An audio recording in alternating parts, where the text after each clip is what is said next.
Fala pessoal, sejam todos bem-vindos a mais uma aula aqui do nosso canal. Eu me chamo professor Júlio e hoje a gente vai falar sobre teste T independente, né? O que é esse teste, para que ele serve, para que ele é indicado, né? Bem como como se faz para rodar esse teste e interpretá-lo no software SPSS, tá bom? Antes disso, gostaria de pedir a ajuda de vocês na divulgação desse trabalho, né? Curtindo o vídeo, compartilhando com seus colegas que precisam realizar esse teste, né? Me seguindo lá no Instagram, se inscrevendo aqui no canal, tá? Dessa forma vocês vão estar ajudando para que essas aulas gratuitas cheguem a maior quantidade de pessoas possível, tá bom? Então vamos lá tratar do teste T independente. Primeiro, para que ele é indicado, né? Ele é indicado para comparar duas médias que vêm de amostras independentes, ou seja, comparação de dois grupos diferentes de pessoas, tá bom? Qual é o pressuposto dele?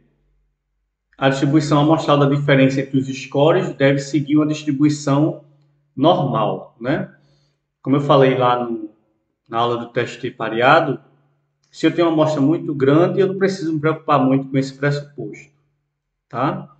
Caso eu tenha uma amostra pequena e não seja uma distribuição normal, eu posso utilizar um teste não paramétrico, por exemplo, né? Que não precisa desse pressuposto. O teste não paramétrico referente ao teste T independente e ao teste de Mann-Whitney.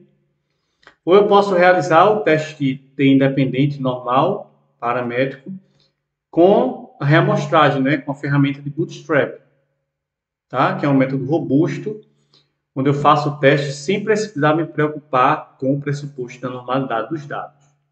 Tá bom? A gente vai aprender a fazer aqui também, o SPSS já faz esse método robusto, tá bom? Quais são as hipóteses do teste? Hipótese nula de que não há uma diferença significativa entre as duas médias.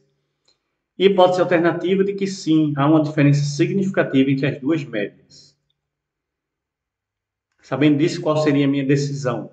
Se o teste for significativo, ou seja, o Pzinho menor que 0,05, significa que há uma diferença significativa entre as duas médias que eu estou analisando. Caso contrário, o teste não seja significativo, eu digo que o meu P é maior que 0,05 e não há uma diferença significativa entre as duas médias. Tá bom? Então vamos para o exemplo prático. Uma pesquisa tenta mensurar a eficiência de um medicamento de combate à insônia. Para isso, foi colhida a quantidade de horas de sono de 12 voluntários que usaram o medicamento e 12 que não usaram o medicamento. Então, eu estou usando o mesmo exemplo do teste de pareado, só para vocês verem a diferença. Tá bom? Que são dois grupos diferentes. 12 usaram o medicamento e 12 não usaram. Eu vou comparar esses dois para saber se tem uma diferença estatisticamente significativa. Tá bom? Então, vamos ver como funciona lá no SPSS. Aqui eu tenho 0, né? Sem medicamento e 1 com medicamento, está aqui. E a quantidade de horas de sono, tá? Também os mesmos valores, mesmo exemplo. O teste é pareado, tá? Como é que a gente faz, então, para rodar o teste T independente? A gente vem aqui em analisar, comparar médias, teste T de amostras independentes. Variável de agrupamento, né? Aqui, ó, 0 e 1 é medicamento, então eu passo para cá. E horas de sono aqui nas variáveis do teste. Tá bom? Posso deixar aqui tamanhos de efeito. Opções eu deixo como está. E aqui o meu método robusto, caso eu não queira me preocupar, né, com a normalidade dos dados, eu realizo a reamostragem Bootstrap. Que é até uma alternativa, né, hoje em dia, para os testes não paramétricos. Tá? Coloco aqui realizar Bootstrapping.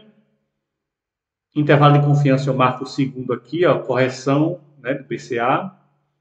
E a amostragem eu deixo simples. Continuar apenas isso, né? Aqui, ó, lembrando que quando eu colocar a variável de agrupamento, medicamento, eu preciso definir os grupos, tá? Porque ele não reconhece logo. Então, aqui, ó, grupo 1 eu vou colocar 0 e grupo 2 eu vou colocar 1. Tá? Como eu coloquei aqui nos meus dados. Continuar, agora sim, vai habilitar aqui o botão de OK e a gente vai ver os resultados do teste. Tá bom? Assim como no teste pareado, aqui ele dá uma tabela resumo, né? Aqui, ó, N12 no primeiro grupo, N12 no segundo, média 3,75 e aqui 5 com medicamento. Então, eu vou saber se essa diferença, 3,75 para 5, é estatisticamente significativa ou não, tá? Tá, valores também de desvio padrão e de erro padrão, que eu posso colocar lá nos meus resultados. E aqui, as outras tabelas, que o mais importante vai ser, então aqui é o meu valor T, menos 1,71. Tá bom?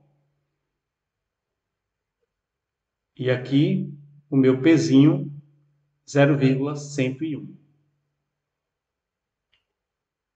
Se foi 0,101, foi maior do que 0,05. Consequentemente, o teste não foi significativo e a gente conclui que não há diferença estatisticamente significativa entre essas duas médias, as médias desses dois grupos. Tá bom? Aqui o meu bootstrap, né? Como eu falei na aula do teste de pareado, ó, nesse caso daqui, o intervalo de confiança contém o zero. O zero está aqui dentro. Se ele contém o zero, significa que o zero pode acontecer. Se o zero pode acontecer, tem chance de acontecer, então, realmente eu confirmo com o método robusto de que não há diferença estatisticamente significativa entre essas duas médias, porque o zero está nesse intervalo de confiança. Ok? Então, como é que eu vou relatar os resultados desse meu estudo? Posso dizer que, em média, os voluntários que tomaram o medicamento apresentaram uma média de horas de sono maior, coloco a média e o erro padrão, do que os que não ingeriram o medicamento, coloco a média e o erro padrão. Essa diferença, coloco o BCA aqui, o intervalo de confiança, não foi significativa. Aqui eu mostro que ele contém o zero, né? Não foi significativa. Coloco o T, grau de liberdade, menos 1,71 e o Pzinho 0,101.